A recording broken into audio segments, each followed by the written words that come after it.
खेत में काम करने के लिए गया था पति 2 घंटे के बाद में लौटता है। अपनी पत्नी के कमरे को खोलता है, एक ऐसा नज़ारा देखता है, देखते ही उसके पैरों तले से जमीन खिसक जाती है। नमस्कार दोस्तों, स्वागत है आप सभी का एक बार फिर से। उत्तर प्रदेश अररिया से बड़ी वारदात निकलकर सामने आ रही फफूद कस्बे से भराव मोहल्ले से, जहां पर एक प्रमोद नाम का आदमी जिसकी उम्र करीबन 40 साल और उसकी शादी रीना के साथ में हुई थी काफ़ी साल पहले। शादी के बाद में उनके 2 से 3 बच्चे भी थे जो कि पढ़ाई के चलते स्कूल में जाया करते थे। आज का भी दिन कुछ इसी प्रकार का था। उसकी पत्नी रीना कुछ परेशान दिखाई दे रही थी और वह खाना बनाने के लिए कहता है कि हमें और मेरी माँ को तो खेत में जाना है और बच्चों को स्कूल में जाना होगा, खाना बना दो। महिला खाना ज़रूर बना रही थी पर उसका मन खाने में नहीं लगा था। वह अपने पति को, अपनी सास को खाना खिलाती है, उसके बाद में वह खेत की तरफ निकल जाते हैं। बाद में बच्चे के लिए खाना बनाती है और बच्चे खाकर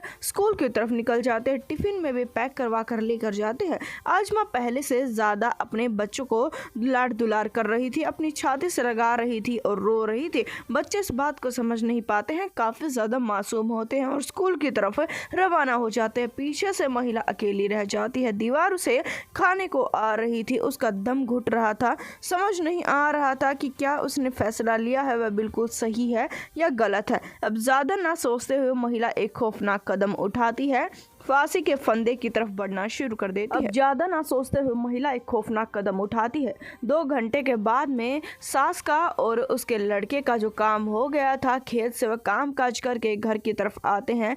जैसे ही घर में वह आता है, अपनी पत्नी का नाम पुकारने लगता है। उसकी पत्नी इतनी देर में आ जाया करती थी पर बार बार बोलने के बाद में उसकी पत्नी नहीं आती है। पति को लगा शायद कमरे में इंतजार कर रही होगी। जैसे ही कमरे के गेट को खोलता है, एक ऐसा नज़ारा सामने देखता है, देखकर उसके पैरों तले से जमीन खिसक जाती है। उसकी पत्नी ने फांसी के फंदे पर लटक कर जान दे दी थी। वह चीखने लगता है, चिल्लाने लगता है, बिलखने लगता है। आसपास के लोग आ जाते हैं, उसकी मदद करवाते हैं। उसकी पत्नी को फांसी के फंदे से नीचे उतारा जाता है, जिसके बाद में उसे लेकर जाया जाता है अस्पताल में। पर डॉक्टर हाथ जोड़ देते हैं और कहते हैं कि हमारे बस की नहीं है, यह मर चुकी है। जिसके बाद में पूरे परिवार पर दुख का पहाड़ सा टूट पड़ता है। डॉक्टर से बार बार पूछते रहते हैं कि क्या कोई बचने के चांस नहीं है।